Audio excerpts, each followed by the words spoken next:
everyone. Welcome to another Thursday LumCon Science Talks. It's your favorite LumCon Director of Education and Outreach coming at you tonight.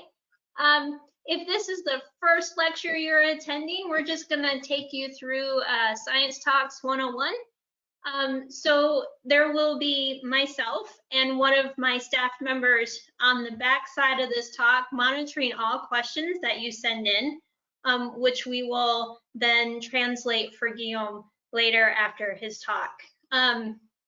If you've never used the question option in your dashboard, go ahead and send us a message. Hey, Jeffrey, send us a message so that we know that you're out there.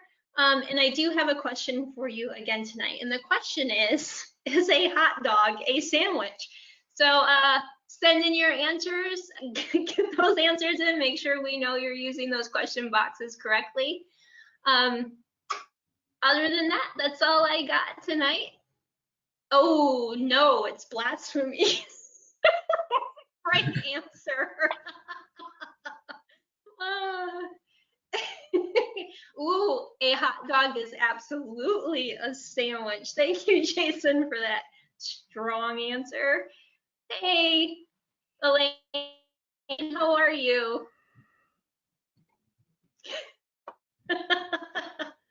Oh, these are funny answers. Decisive issue, isn't it?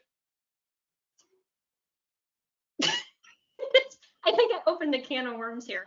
Some of these answers I can't do on broadcast. Right. Which is awesome.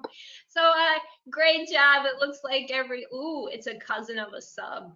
I've never thought of it that way. And then of course from Ashley, absolutely not. Jonathan is asking, why is it even a dog? Anyway, I will turn it over to you, Dr. McLean, for your introduction, and I'll see everybody on the back side of this talk. Enjoy. Thank you so much, Mert. Well, good evening, everybody. I hope I find you and your family and friends safe and in good health this evening. I'm Craig McLean, the Executive Director of the Louisiana University's Marine Consortium, aka LumCon. And I'd like to thank you for joining us tonight for the next talk in our LumCon online science series. Every Thursday night at 7 p.m. Central, we're inviting a Louisiana scientist to share their research, and we'll give you the opportunity to listen and ask questions of some truly amazing people doing some truly extraordinary science. And I hope you will continue to join us each and every week as we explore more of our world from the comfort of our homes. And now you can find more information about this complete series, including our next set of talks, at our website, lumcon.edu. Just scroll down on our homepage to the link under news and events. Well, tonight it is my privilege to introduce Dr. Riem Riaku. He is an assistant professor at LumCon, and he joined LumCon in 2017 where he is now leading the Coastal Behavioral Ecology Research Laboratory. He's a broadly trained behavioral ecologist and marine biologist with over 40 peer-reviewed research articles. Guillaume's research primarily focuses on studying how predation, environmental conditions, and human disturbances affect the behavior of important marine animal species. Guillaume grew up in the south of France before crossing the Atlantic to pursue his graduate studies in Quebec, Canada. After completing a master in biology at the University du Quebec at Montreal in 2005, he earned his PhD in biology also at the same university in Montreal in 2010. He moved back to Europe for a postdoc in Toulouse, France, and spent 4 years as a postdoc research fellow at the Institute of Marine Research in Norway. So Guillaume is very well traveled. In 2016, he joined the Department of Biology at Florida International University as a research faculty of science, where he fell in love with the Gulf of Mexico. And LumCon is very lucky to have Guillaume as part of our faculty. Guillaume uses cutting-edge observational technology, both sonar and drones, and developing advanced analysis methods to study the behavior of marine animals. And it is my pleasure to introduce Guillaume, and I'll turn it over to you. Thank you so much. Thank you for the introduction. Good evening, everybody. My name is Guillaume. Dr. McLean pronounced quite well. He practiced my last name and he nailed it, so I'm really happy tonight. So thank you for joining this new public seminar. I'm very pleased to be virtually with you, so I hope you're all safe in your comfort of your home.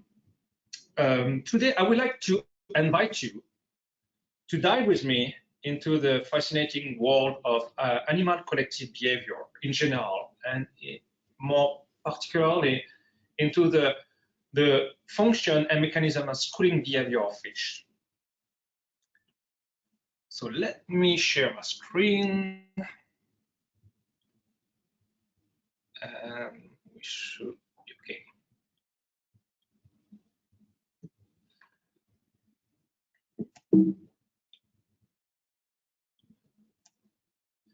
So the ocean and the coastal systems are the seaters of some of the most spectacular animal collective patterns observed on the planet.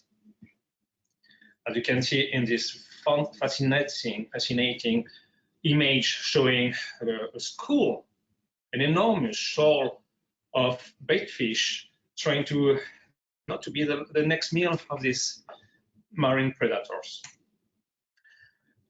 In these two screenshots from a video recently collected by my colleague and good friend Eric Ramos, showing a shoal of rays under the attack of the humpback whales, this really shows the complexity of this kind of massive aggregation we can observe in marine organisms. So understanding the functions and the mechanisms of this collective behavior have challenged scientists for many years. And throughout this presentation, I would like to show you and present you the current knowledge on the reasons, what I call the whys on the title of my presentation, of why many animal species form groups and how, referring to the mechanisms, they are able to perform such remarkable collective maneuvers.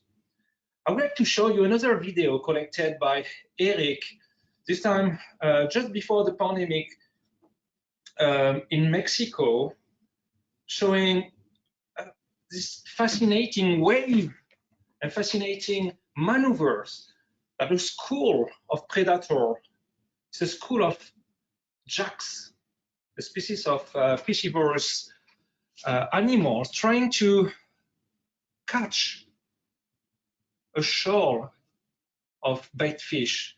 And you can see this very mesmerizing collective pattern that both the predators and the prey can execute at the same time.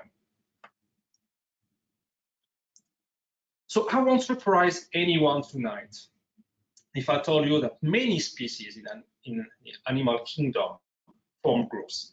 And this is a short representation of some of the species I've been able to study during my courses and scientific journey. But something fascinating and quite spectacular is the ability of this species to perform this complex maneuver, this highly synchronized movement, such as the wave that a flock of starlings in the sky can make. And it's this fascinating, this coordinated movement are called murmurations in the case of these flocks of starlings. So I joined LUMCOM in 3 years ago, and I fell in love with this location. I fell in love with the fact that my research can be conducted directly in the backyard of LUMCOM. We have access to a fantastic system of salt marshes, coastal water, and blue water. This coastal system can be viewed by some, myself included, as a paradox. It's a complex system of mosaic of interconnected habitats that show a great variability in hydrodynamic properties over relatively small spatial and temporal scales. And these habitats are critical for many species. They use them as nursery, foraging ground, migration routes, or refuges against predators. If these habitats are really important, they are also facing many challenges. ecological challenges, some more important than the others and more dramatic, as the Deep Horizon oil spill, for instance. But this really shows how fragile these habitats are. So we can ask the question, why should we study animal behavior if we're interested to tackle these important ecological issues?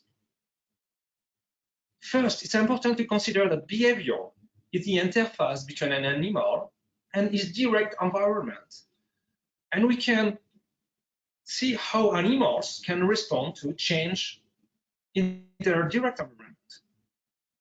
Once we are able to develop this repertoire, we understand why an animal behaves the way they do and how is able to react in a rapid manner to any change in its surroundings, we will be able to employ behavior directly as bioindicators. And these bioindicators can be used for conservation or impact studies. This idea of behavior being the interface between an animal and its environment comes from the never-ending challenge that animals are facing every day of their life, where they have to make the right decision at the right time in response to a specific set of abiotic or environmental conditions. This question and decision can be about where and what to eat, with whom to mate, where to live or where to go, or where and how to avoid to be the next meal of a predator. So with this knowledge in hand, when scientists are able to understand and to interpret adequately the behavioral response of an animal, we will be able to develop a new approach that allows to basically ask the locals what they think about their surroundings, how they perceive change in predation risk, change in the environmental conditions, how they assess the human disturbance in their habitat.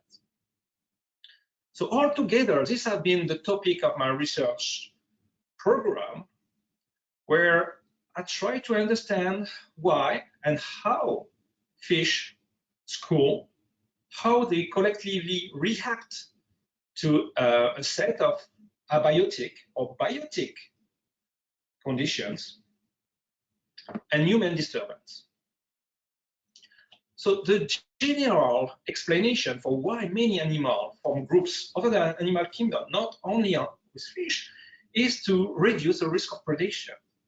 And animals that live in groups, that form groups, are able to reach this enhanced safety through an array of different mechanisms that include the dilution of risk, a greater power to detect a predator with more individuals being vigilant, the confusion of a predator, meaning that when a predator tries to detect or follow one single individual within a group, the fact that most of the escaping companion change routes, create this sensory overlap, cognitive overlap, making the task of a predator quite difficult. We can talk also about collective defense as one of these mechanisms. But there is other functions of grouping, like collecting food, locating food, finding suitable habitats, or finding a mate. Also in the case of fish, it has been shown that being in group improves navigation, making migration more adequate. There is also some physiological consideration in the case of fish, where by swimming in the drag of your companion, you can decrease your cost.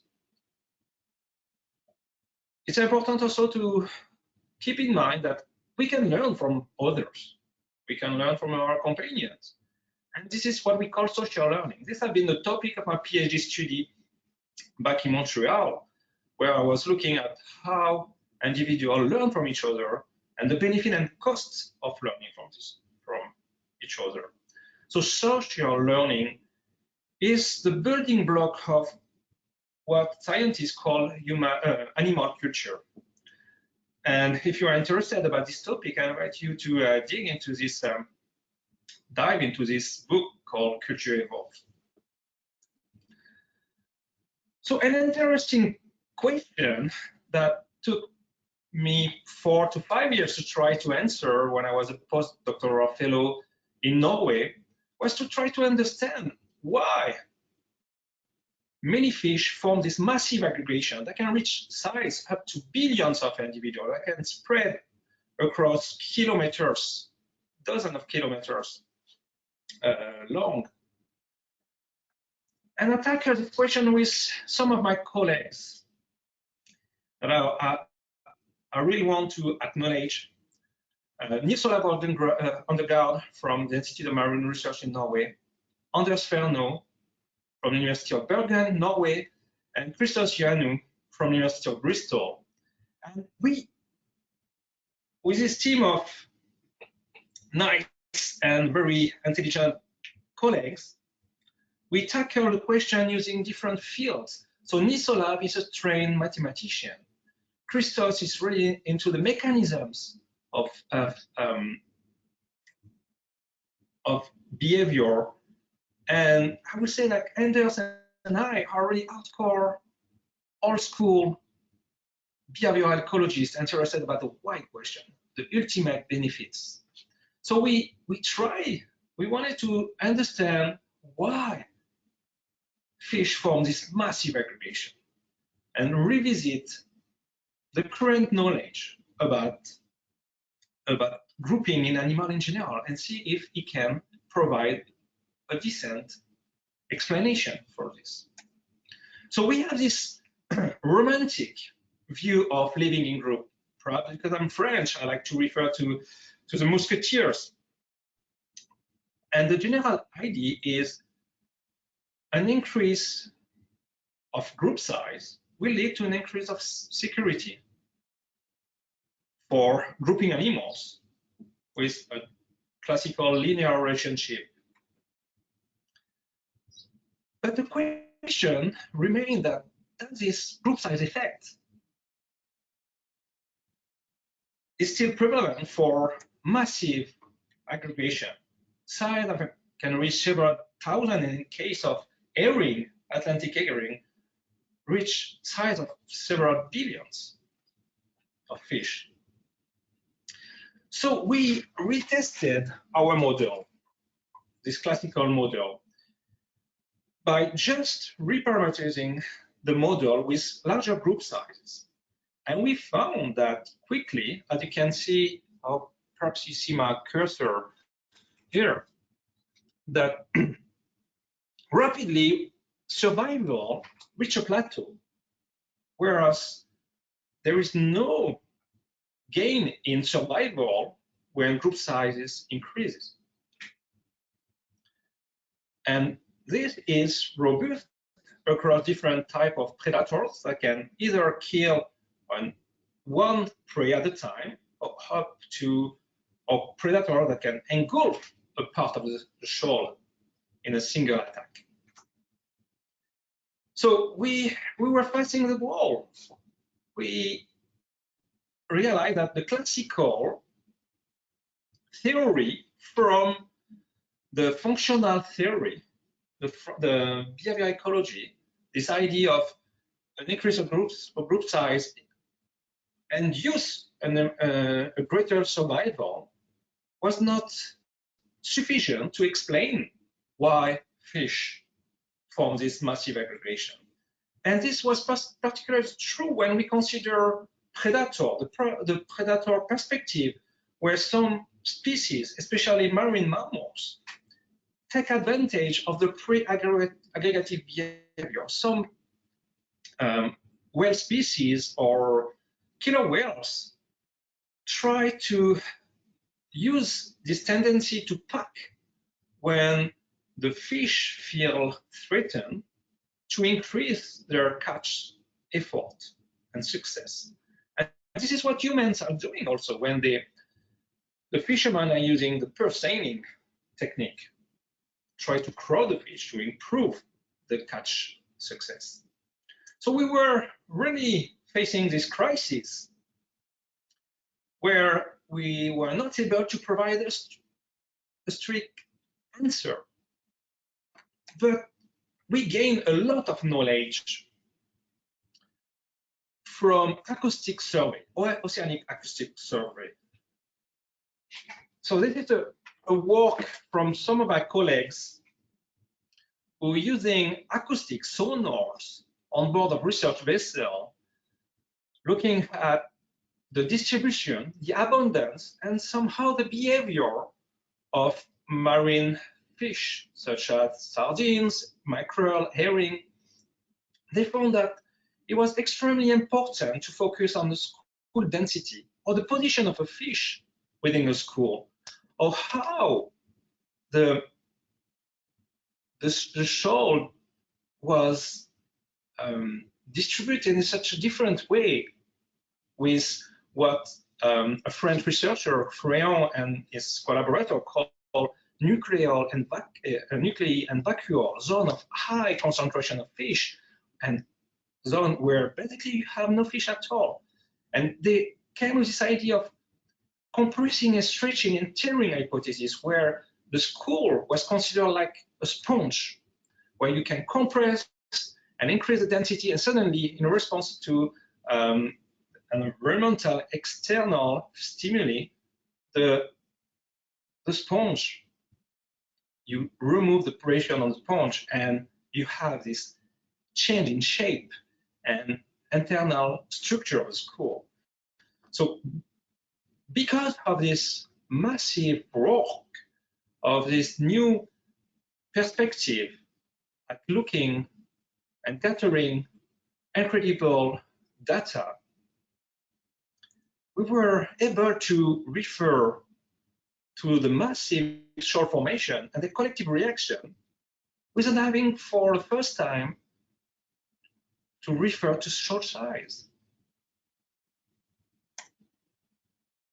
So during this talk, I would like to show you that something that may seem very complicated and sophisticated can be understood with a minimum of 3 rules. So we can basically understand how a very disorganized aggregation of fish called a swarm can suddenly, very rapidly, question of second, come to polarize to a milling, where fish use this very donut shape, we can call it, and have this coordinated circular swimming patterns. And this is the work of my former colleague René Vado from the Institute of Marine Research, interested about modeling the rules of interaction of these fish. And by simply changing the value of a couple of rules, you can explain, or you can make this virtual fish to swim in a circular, very well organized fashion. So I want to show you that, and I would like you, I want this to be the take-home message, that this dynamic collective behavior that seems complicated can be, in fact, be considered very in a simple way, a simple manner. And this is a result of, of some very great researchers, especially Ian Cousin and his colleagues, who really try to ascertain the series of rules that individuals are using to interact with their soulmates to perform these sophisticated maneuvers. And these researchers have come to the conclusion that you can explain these fancy and sophisticated patterns with only 3 rules. The first one is attraction. How close you want to be from your companion, repulsion, how far you want to be. and alignment, or well polarized you want to be. And these rules of interactions have been demonstrated to be similar and very robust across group sizes. So these rules applies regardless of the size of the group. If we talk about a small shoal of a couple of individuals to very large, massive shoals. So I like to make an analogy to explain this set of rules with when you social dance with your partner, like tango, for instance. You don't want to be too far because you want to keep the momentum, and you don't want to be too close because you will step on your partner's toes. And it's what happened most of the time when I dance with my wife. So we can basically explain the change of size and how school size can be adjusted without having to refer to anything else on this series of rules: attraction, repulsion, and alignment. So for instance, if we take the case of a shoal of fish comprised by individual with a strong tendency to feed, research have found that in this situation, this individual have a tendency to become more individualistic. They will try to basically leave the school and try to find food. In this case, this individualistic behavior will tend to dispersion. So we will have a group where density will decrease as food level will increase. And the group will become smaller and smaller. In the case where individuals are not in this strong feeding attraction, there is no extra cost of being in group. So you can expect having group becoming larger and larger. Of course, there is a series of costs of being in group, but I don't want to explain them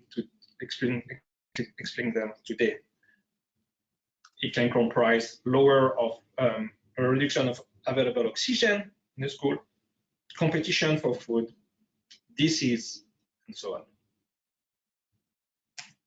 Working with aquatic animals can be challenging, especially with the limiting ability to see underwater. So the decrease of penetration of light with depth make the observation of animal patterns quite difficult. And this is also true when we consider turbidity, water turbidity. Research and the development of new technology have allowed scientists to use different technology and approach to extract and collect high quality information through different methods, such as the sonars, acoustics. And this is 2 echograms. It's a representation of a survey, acoustic survey. These 2 images have been shared to us by former colleague, great scientist, Egilona from the Institute of Marine Research. He has been one of my mentors when I was a postdoctoral fellow in Norway. And this really showed the capability of this tool to see underwater. So the bold red line shows the bottom of the seabed, and you can see that this tight greenish ball represents school of herring.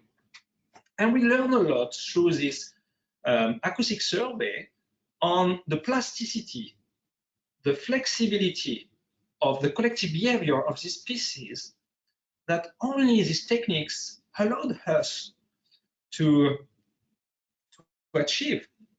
So for instance, using this kind of this specific acoustic survey, we learned that herring spend most of their day in dense pool close to the bottom of the sea. But at night, they go up close to the surface, and instead of forming these tight balls, this very dense pool, they disperse. And the reasons scientists are emitting to explain this change in behavior is a relation between the trade-off between security and feeding, where during nighttime, the fish disperse close to the surface to eat. And during nighttime, they are less vulnerable against visually mediated predators. Another advancement of the acoustic techniques is the high resolution imaging sonars that I've been using with a great colleague and a great friend, Dr. Kevin Boswell from University of Florida International University. And this is a classical sonar on steroid, where we can see patterns like video. We can create videos without the need to refer to light, without any limitation about turbidity. And let me show you an example of the capability of these sonars, carbon sonars. So this, so you can see this reaction, this cooling pattern of mullets in response of a barracuda, you can see here.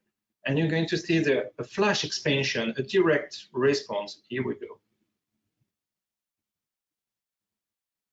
When the predator come around. These have been recorded in a very shallow environment. This allows us to develop technique to extract fine-scale information about the dynamic swimming pattern of these organisms and collect information and data of high quality without disturbing the animals. So when we refer to schooling behavior, when we refer to collective response to this wave of response to a predator, for instance, most of the time we refer to sharing information from one fish to the other and so on, to have this cascading of effect, of behavior, of response that create this massive collective reaction. But the question is, why sharing information is so important? So usually we refer, and it's a classical theory and point in the field of animal behavior and behavioral ecology, called the Trafalgar effect.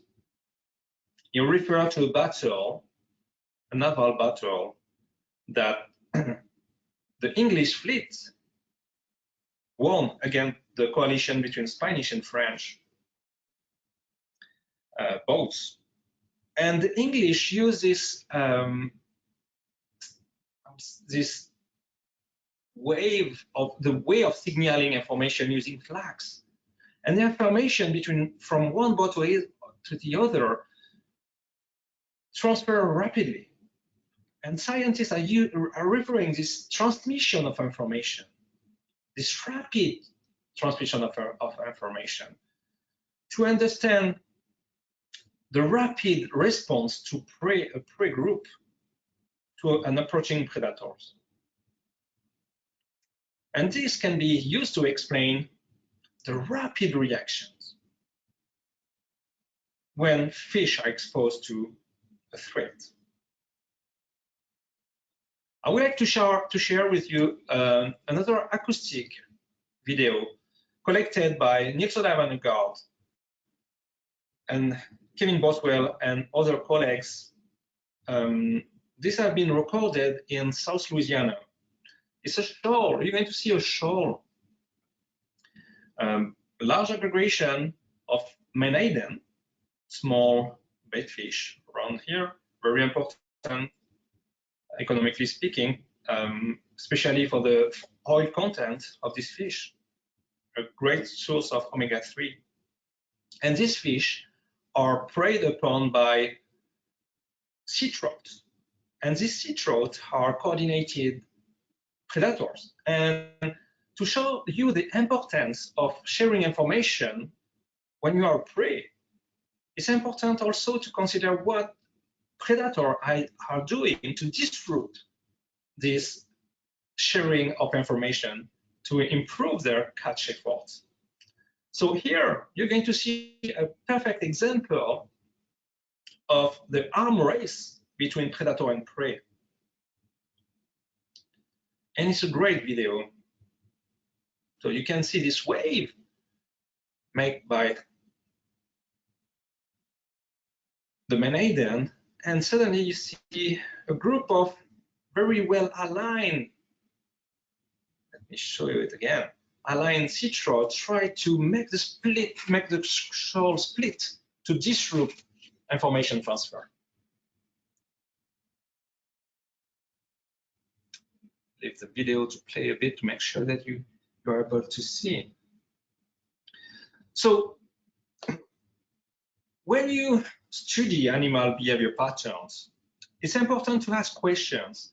And some of these questions, you can't tackle them directly during observation study in situ, directly outside, directly in the natural environment.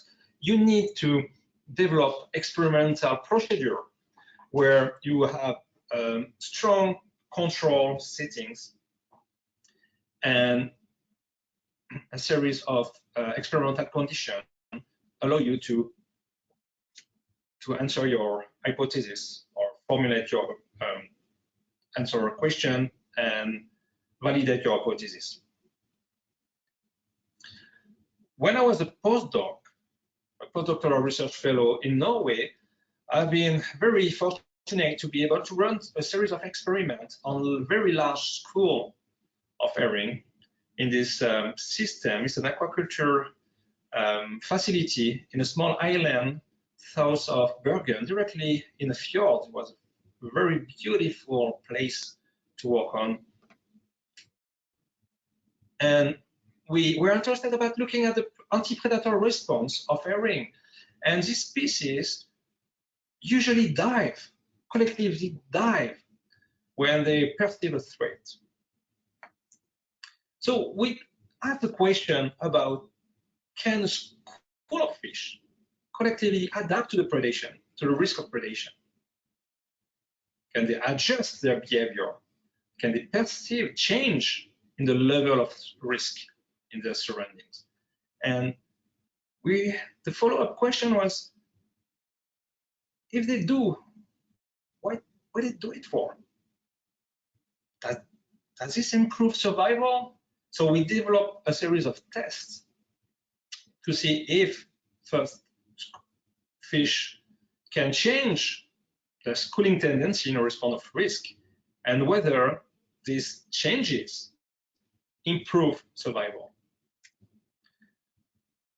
So once again, I team up with great scientists from different fields, and I think it's a beauty of research in the field of animal behavior. You can team up with mathematicians, with computer scientists, animal behaviorists, toward answering a general question. Even though we don't speak the same language sometimes, we were driven by the same curiosity, try to understand the collective patterns of massive aggregation of fish. So we tested this school of fish that we placed into a sea cage, a very large sea cage, where we put a series of acoustic device, echo sounders, the kind of sonar you can find on a small recreational fishing boat or research vessel, kind of sophisticated fish finder, and our Ditson, which is a high resolution imaging sonar. So you can see the black box is our dead zone that creates this acoustic video. So we can see basically each individual in the field of view of the sonar. And the bottom picture represents the echo sonder. To increase the risk of predation, the perception of risk of predation, we use the natural tendency of this fish to remain cryptic against the visual background. So this fish hates to be visible against the background. And this is a natural response to improve safety. So to increase the perception of risk, we deploy a white net at the bottom of this sea cage, and you see two of my colleagues, Kevin Boswell from Florida International University and Alex de Robertis from NOAA, and a picture photograph of the white net under the echo sonder. And we simulate the predator attack by using a very simple techniques. We use a bottle of, I don't want to say brown, but soda, painted in black, attached to a bungee cord, and by releasing the tension of the bungee, the bottle, the predator model, as we like to say, was swimming toward the school, creating this response, the anti-predatory response. So this is the kind of information, that's how we collect. On the left-hand side of the slide, you can see an echo sonder, so a representation of the density of the school. So you have the vertical distribution of the school. So the more red you have, the more dense is the school. And this void, right after the release of the bottle, the predator model, informed us about the diving collective response. So by changing the orientation, we lost the fish basically on the echo sonder. And by measuring this void, we were able to quantify the collective response to the predator model. Using the high resolution sonar, we were able to monitor the collective response in the path of the predator model. So you can see individual fish and the response. So first you see the circular swimming pattern, and suddenly a flash event, a collective reaction in response of the predator model. So before showing you the direct response, it's important to give you this series of results. By just placing the white net underneath the school with no exposure to the predator model, the school changed the way they were the way they were swimming. So suddenly, the fish started to swim faster in a white net condition. The level of alignment between individuals changed. They were swimming in a way more polarized or aligned fashion when exposed to this white net. And this was made in a couple of seconds. Suddenly, in response of the deployment of the white net, the school started to change its collective swimming tendency.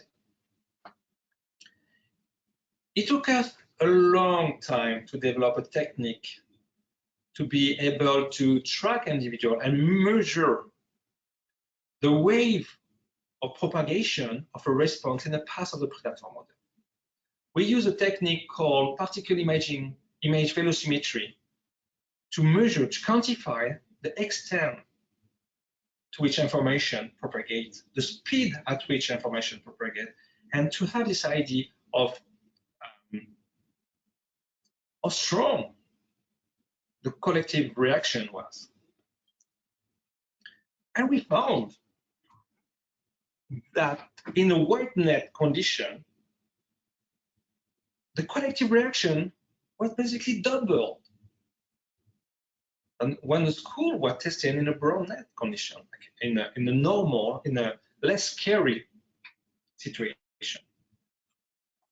But information also, this information, this cascade of information, this wave of behavioral response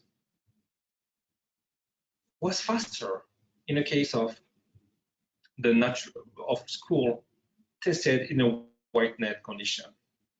So we observed stronger collective escape reaction and faster wave of behavioral response in what we call scary condition. So schools were able to adjust not only the schooling dynamic, but they do these changes to improve collective reaction and ultimately survival. So when I explained this to my son Noah, my older son Noah, who is fascinated about fish, he came with this great analogy. Like, oh, it's like the Romans that do the torture. They can organize themselves into this fancy organization, and use this structure, collective structure, to be safe, except against the Goloa. Or in Nemo, when the school can suddenly change the shape. Using technology like the sonars, acoustic, high-resolution imaging sonar, open a broad avenue of research. And I want to analyze another series of research conducted with my Norwegian colleagues, but this time use information directly collected not in sea cages, not in control setting, but directly on the field, where we were able to measure and observe first the school in 3D and also in 4D, because we had this temporal axis. We look across different period of time, and we're able to measure the wave of behavioral response to an external stimuli. Using this tool, and when you team up with great scientists like Dr. Olmin or Dr. Endergaard and other colleagues from the Institute of Marine Research, Espen Johansen, for instance, you can reproduce a school, an entire school, using acoustic method and built in 3D representation view of the entire school. So this is a school of Sand Hill, a very important ecologically speaking and commercially speaking also species in Norwegian Sea. And this is using acoustic information.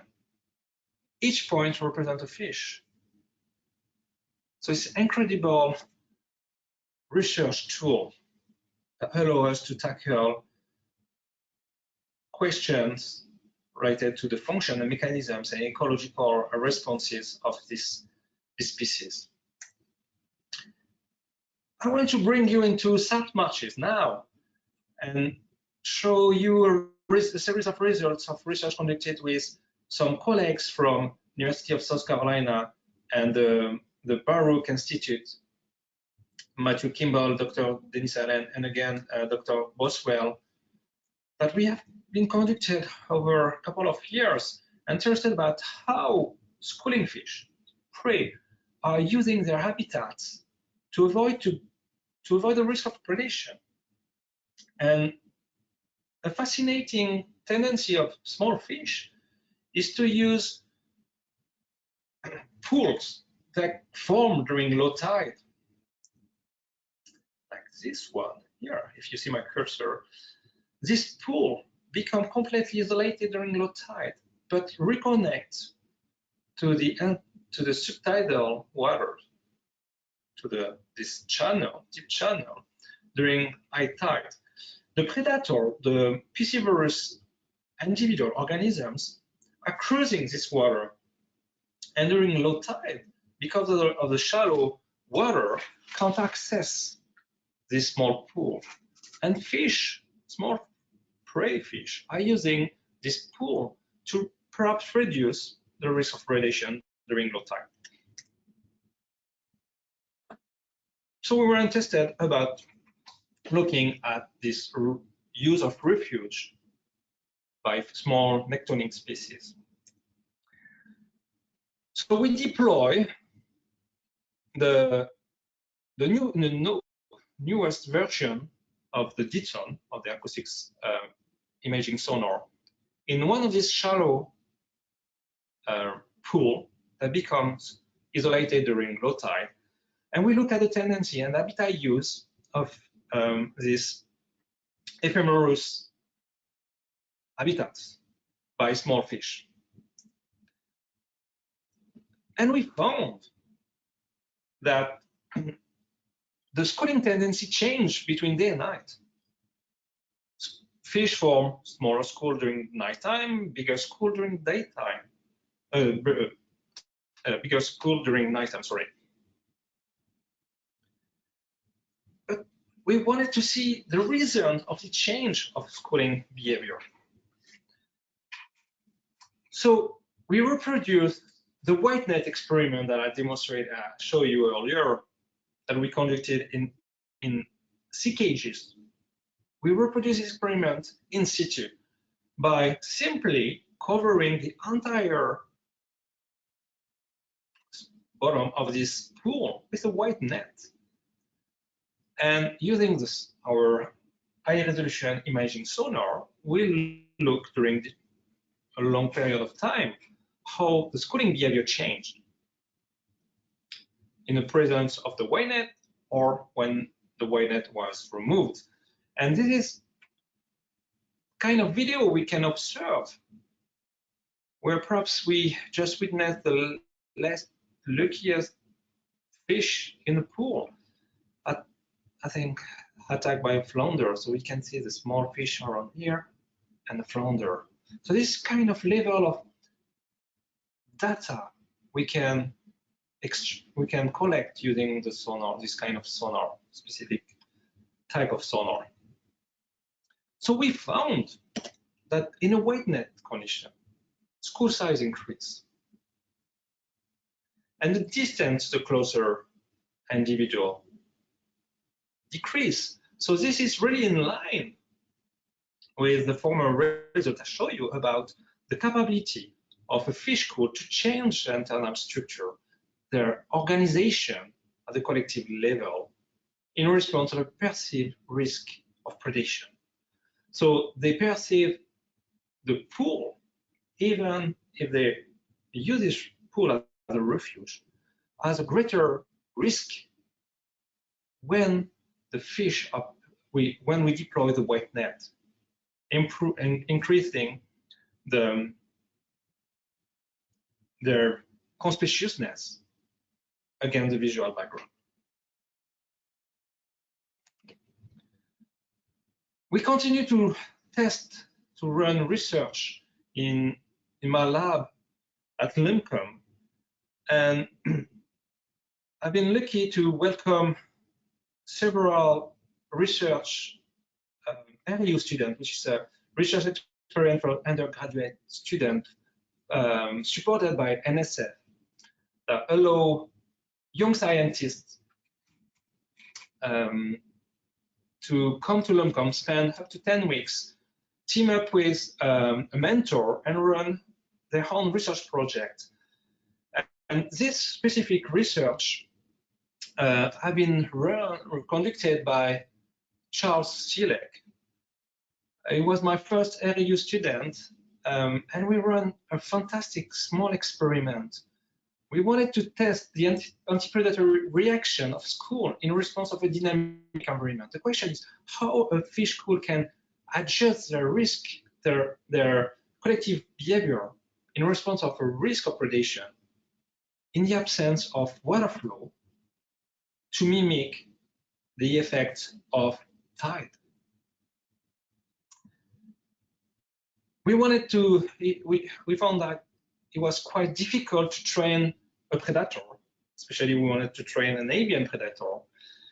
And science is all about ingenuity, the fact that you are able to create this low-cost system to mimic natural events. So we create our fake rendition of an avian predator using this shape of a bird, and we pull using a fishing line this bird over several tanks containing menhaden, small menhaden, school of menhaden. We look at the reaction in the absence of water flow and the presence of water flow. This. And let me show you a reaction to our bird.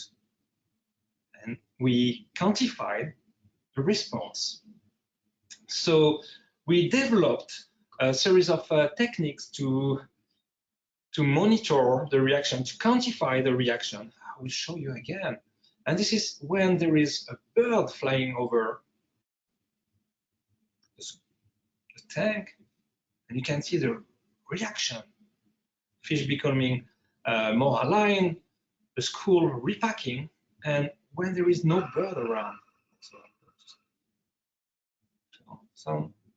And this is really in the absence of a response. So we are currently working on the quantification approach and hoping to perhaps present the result of experiments in the next series of public seminar next year, perhaps. Lastly, I want to take you above water this time and describe rapidly another avenue of research in my lab, the use of aerial survey to assess the distribution and abundance of animals and extract information and high quality data to explore fine scale behavior of animals. So aerial surveys have been used quite intensely over the last decade, and especially now the access of drones equipped with high resolution video camera have been used to estimate the density of marine fauna with a very limited disturbance. And these have been used in my lab and with my colleagues to study fish behavior or the behavior of marine mammals. This is a paper we published last year with my colleagues from Florida International University, the Marine Predator team, Dr. Boswell, Kiska, and Retest. Also in collaboration with Dr. Mourier. They used drones to look at the behavior of sharks, shoaling sharks. And with my colleague Jose Castillo, we developed a technique to extract information from the video footage to really explore the behavioral response. So we used this these techniques to assess the behavioral response of shoaling black-tip shark in French Polynesia when they use two different habitats, a deep channel and a sandbar where people are baiting the shark for ecotourism purposes.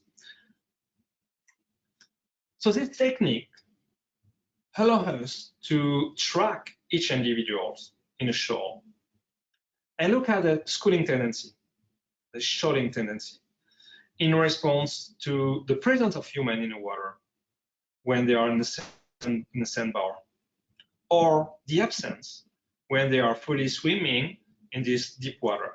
And we found that shoaling blacktip sharks were actually changing the shoaling tendency in the two different habitats, showing really the providing strong evidence of this context or habitat-dependent adjustment of shoaling tendency, and this time in response to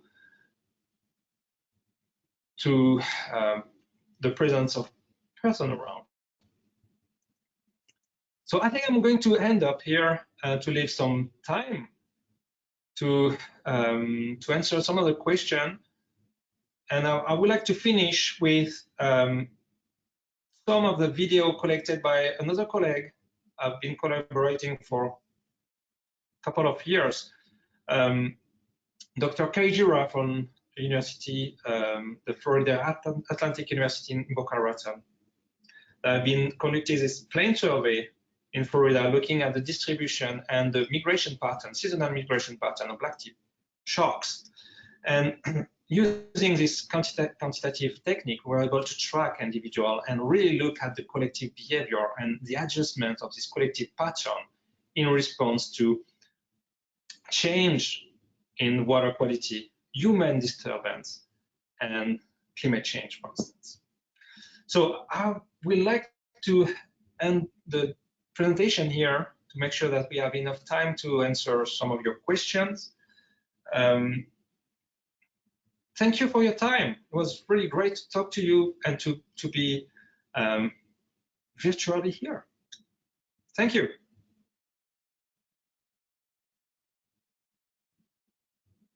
Great. Thanks, Guillaume. That was really great. And we have questions coming in for you.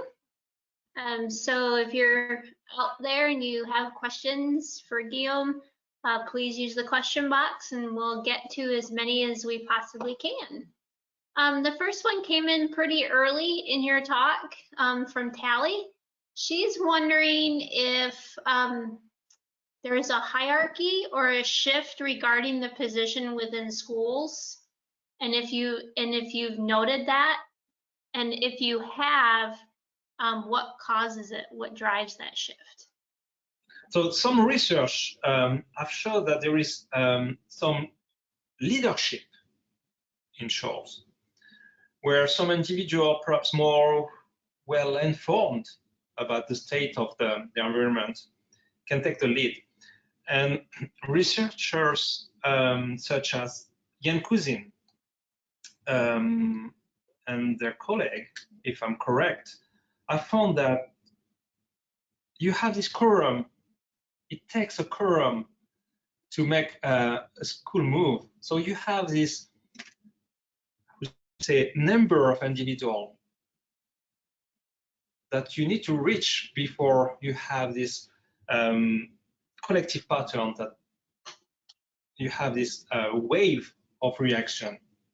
So if there is leadership, most of the time the leadership is induced by greater knowledge, perhaps feeding tendency. But in our study, we didn't really look at this leadership effect. But it's a nice avenue of research that we may include in my program for the next step. It was a great question. Yeah, it was a great question. We had asks, since Sonar is made up of sound waves, how does the high resolution sonar not cause a reaction when it hits the school? So the frequency we use, even some of the fish we are working with are classified as a broad hearing range.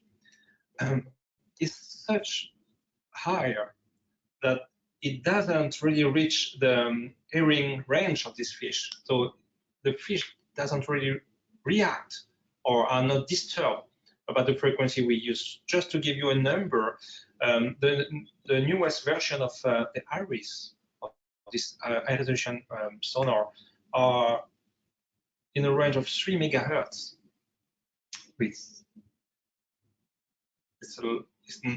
doesn't affect behavior of the fish. This is what makes this technology and tool very valuable for us to observe without any interference the behavior of free-ranging animals.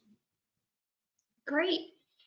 We also have some thinkers out there tonight. So we have two questions that came in that are asking sort of the same thing. So Ross and Jonathan would like to know if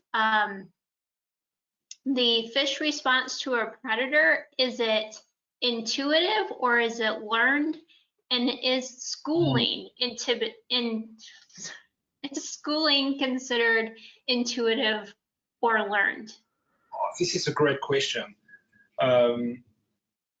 Jonathan and Ross, if you want to join and do a PhD with me, you're welcome. Great research question. You have species that are hardwired to be schooling individual, that are obligatory schooling.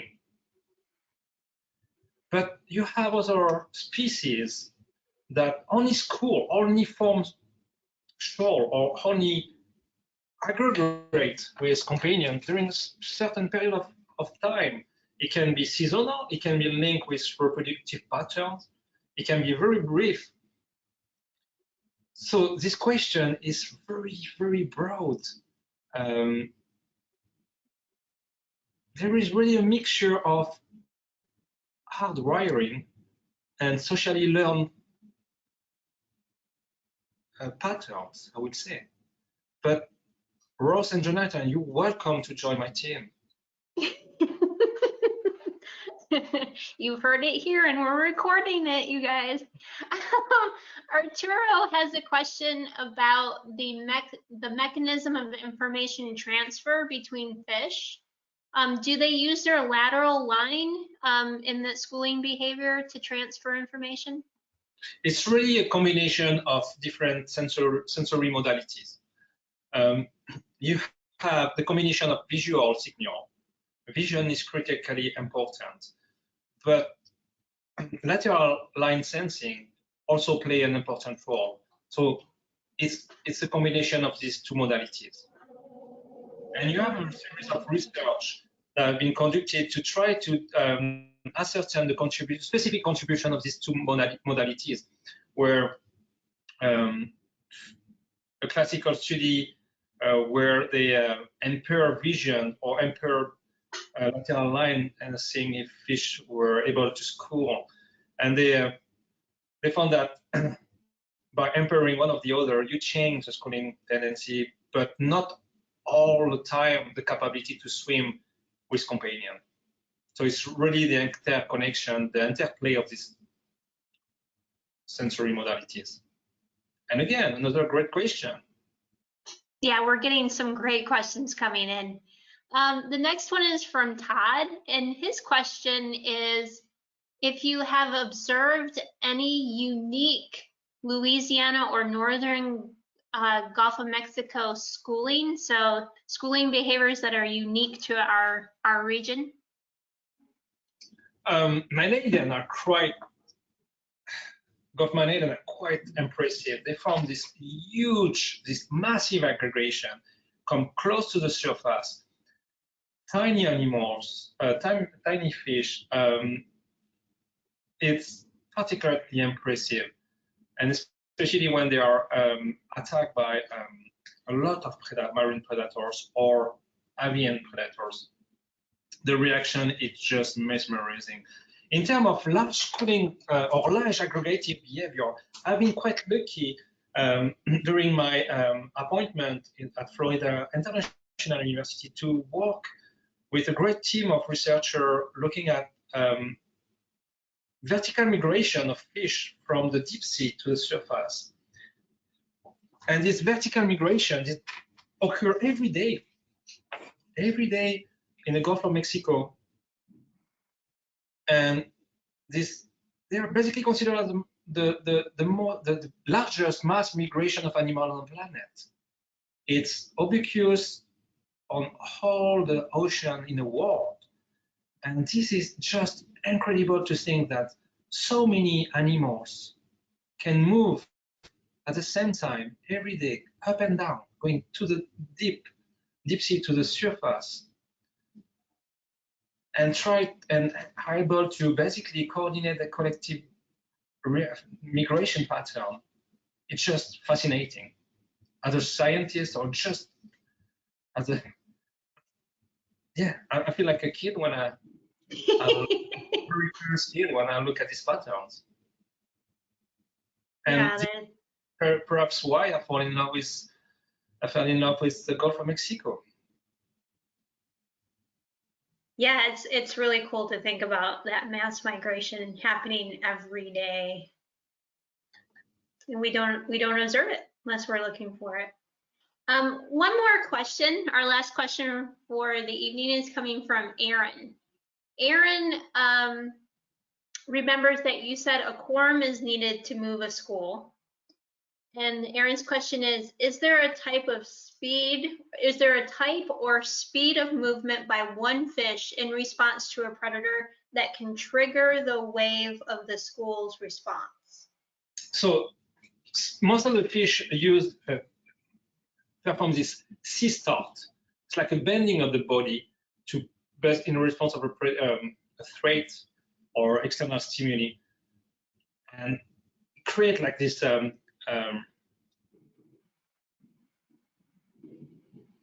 imagine a C, the letter C. So by bending the body like this, like forming this C-shaped letter, they can expand and burst, to have this burst swimming. And the information from this is create this cascade from one individual to the other. This sudden change of direction, sudden response is thought to be an indicator of this cascade, this wave of behavioral reaction.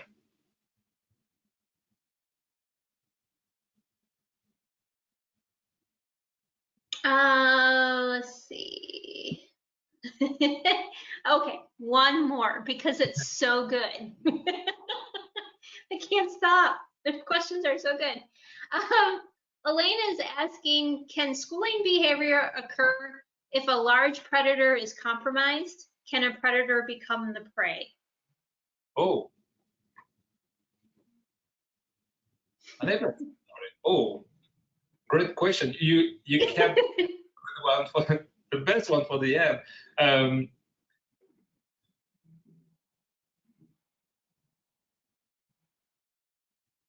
don't have an answer. I'm very sorry. Would a fish hunt if they are injured? I don't have any example of this, so I would tend to say it's not likely. So most of the time when an animal, an aquatic organism, a fish, marine mammal is injured, it loses ability to collect information about its surroundings. So its capability to hunt is impeded. So I tend to say no. I tend to say its hunting capability efficiency will be really reduced.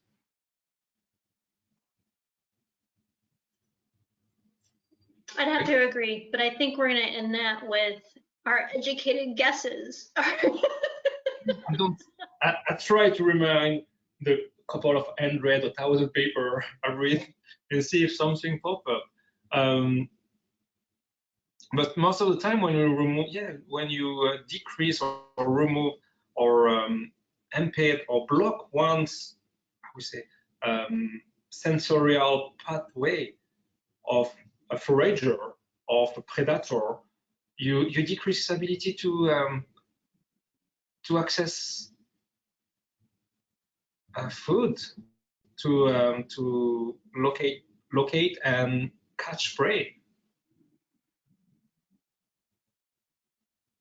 Great questions. They put you through your paces tonight. one was difficult, but actually, it was a great one. Thank you for asking. She says thank you for answering her question. All right, so that brings us to the end of another LumCon Thursday Night Science Talks. Remember, if you are attending these talks on a regular basis, if you attend 10 of them, you will get a Research Vessel Pelican Challenge coin. So please keep attending our talks. As always, this talk was recorded and it will be shared on our website. So if you got friends or family who missed it and would like to watch it, the recording will be available by tomorrow morning. All right, with that, I'll say goodnight. Thank you so much, Guillaume, for your time this evening. And thank you, audience, for your time. As always, we know how important time is. So thank you sincerely for attending. We'll see you next week.